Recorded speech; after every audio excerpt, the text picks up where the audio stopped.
Deixa eu lhe perguntar, de 0 a 10, que grau de certeza o senhor tem que essa aliança se mantém? Porque hoje se fala muito nisso, inclusive se falou nos últimos dias até a hipótese do Davi sair candidato a governador, coisa que ele mesmo se encarregou de negar.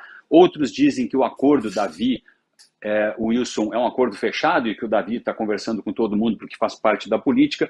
O senhor acredita firmemente que esse acordo está fechado ou o senhor pode falar só pelo PL? Eu posso falar só pelo PL, mas esse acordo foi fechado e eu acredito muito que esse acordo vai ser mantido. Se você der uma olhada no quadro que aí está, o Davi não tem melhor opção do que indicar o vice do Wilson Lima para essa próxima eleição. Então, assim, é normal que na política aconteça isso, essas especulações, e o fulano brigou e tal, e é natural que o Davi, por ser prefeito da capital, por ter uma boa aceitação, ele tenha posições definidas. Ele é obrigado a conversar com todo mundo. Ele não pode se negar a conversar com o João, com o José, com Maria, com quem quer que seja, que esteja envolvido no processo político. Mas eu acredito muito nesse acordo que foi feito, né? Aposto nele ainda e acho que ele vai se concretizar.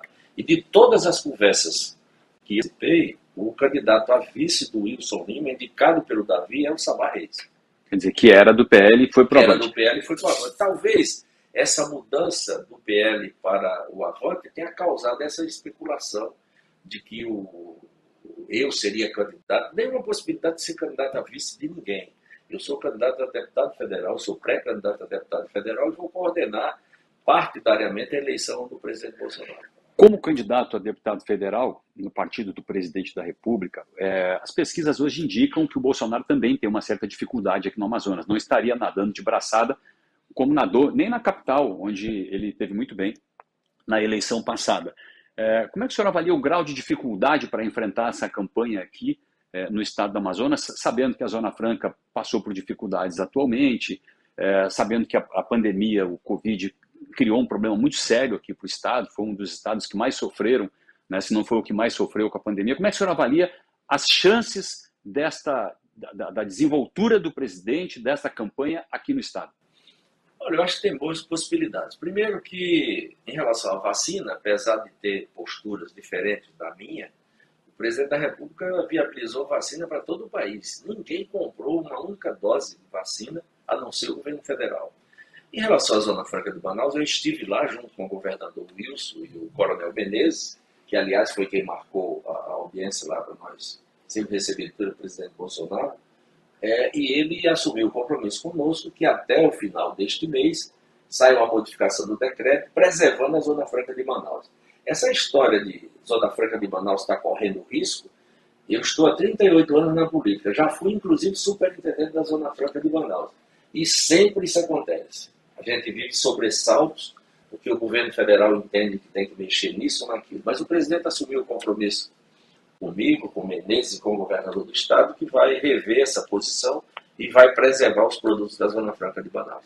O PL, o senhor considera que o PL tem uma chapa forte? Por exemplo, o coronel Menezes aparece nas pesquisas em terceiro lugar, né? Também foi superintendente da SUFARM, é uma figura polêmica. Se conversa com os políticos, todo mundo acha ele uma pessoa polêmica, não é um julgamento especialmente meu. Como é que o senhor analisa isso? Acho que a eleição para o Senado está muito equilibrada. Os principais candidatos estão muito próximos e acho que o coronel Menezes tem muito boas chances de ganhar a eleição, especialmente quando a campanha do Bolsonaro entrar para valer. Eu tenho convicção de que ele vai ter um crescimento muito bom. Ele já lidera as pesquisas aqui da capital e perde no interior. Com a ajuda do governador Wilson, certamente ele vai melhorar bastante no interior e vai ser um candidato muito competitivo, com boas chances de ganhar a eleição.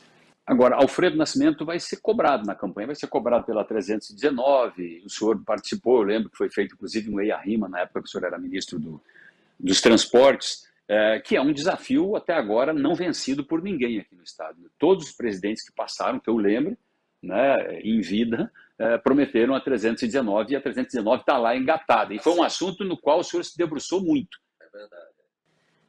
Você participou da inauguração que eu fiz entre o Humaitá e Porto Velho, mais de 200 quilômetros do trecho do início aqui da rodovia, e eu reabri a rodovia que vivia fechada. Então essa história de que o Alfredo não fez é papo furado. Quem fez foi o Alfredo e eu construí mais da metade da rodovia. Eu saí do Ministério há quase 12 anos. Não se colocou uma gota de asfalto na parte central da rodovia.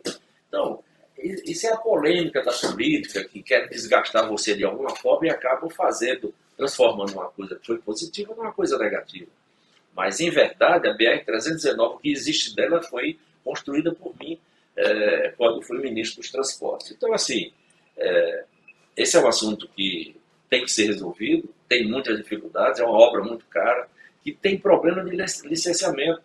Está passado mais um governo, passou o governo Lula, está passando o governo do presidente Bolsonaro e ele não conseguiu ainda fazer a liberação nesse trecho central, que depende dos órgãos de meio ambiente. O senhor acha que a gente tem um ambiente mais favorável hoje para a aprovação desse dos estudos ambientais que podem liberar esse trecho do meio, ou o grau de dificuldade para enfrentar uma certa onda que existe ambiental para barrar essa dificuldade? Talvez um pouco maior. A dificuldade que existe em relação ao Deixa ambiente, porque o próprio Ministério Público já se coloca ao lado dos órgãos do meio ambiente, mesmo cumprindo todas as regras, eles fazem exigências que são assim, absurdas para que a rodovia não seja concluída. O ministro Alfredo Nascimento, quando olha para trás e vê os portos no interior do Amazonas, a pergunta eu queria até tornar um pouco mais genérica.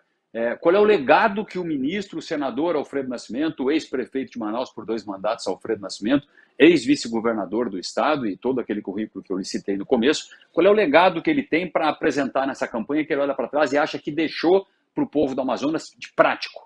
Construir mais da metade da BR-319 e tem trafegabilidade a ela. Construir 44 portos no interior do estado.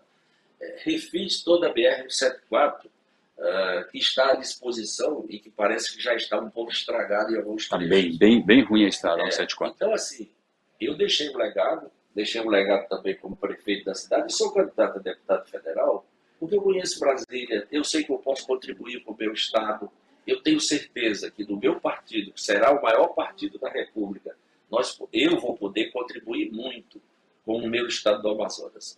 Sou candidato a deputado federal porque eu poderia ficar em casa, poderia ficar descansando, já fui tudo isso que você disse, mas eu acho que eu ainda tenho muita força, ainda tenho muito prestígio para ajudar o meu estado do Amazonas, que me recebeu há mais de 40 anos atrás, a ser um estado melhor de se viver. Eu acho que eu tenho uma contribuição a dar e eu serei um parlamentar que vai viabilizar muita coisa do meu estado. Como ex-deputado federal, como ex-senador, como é que o senhor avalia, né, e os cargos que ocupou também, como prefeito, cargos políticos, essa polaridade que existe hoje na eleição no país, Bolsonaro, Lula, E eu queria fazer uma pergunta, o senhor vai fazer campanha agora com o presidente Bolsonaro contra o Lula, de quem o senhor foi ministro, e aí? É um novo momento, né? Não se faz política olhando para o retrovisor, política para frente. Eu tenho uma contribuição a dar e, partidariamente, o meu partido se aliou ao Bolsonaro. E eu sou um homem correto, eu vou fazer política corretamente, vou fazer para o Bolsonaro, para que ele ganhe a eleição. E estou num partido que será certamente o maior partido do país. Qualquer que seja o presidente da República vai ter que ter a participação do Partido Liberal no governo, sob pena de não ter nenhuma possibilidade de administrar bem junto ao Congresso Nacional. Não incomoda a cobrança possível de que o senhor foi ministro do Lula e agora vai trabalhar contra a eleição do presidente Lula com um presidente que é radicalmente contra o ex-presidente Lula? Jefferson, até por uma questão de ética, eu não estou disputando a eleição contra o Lula.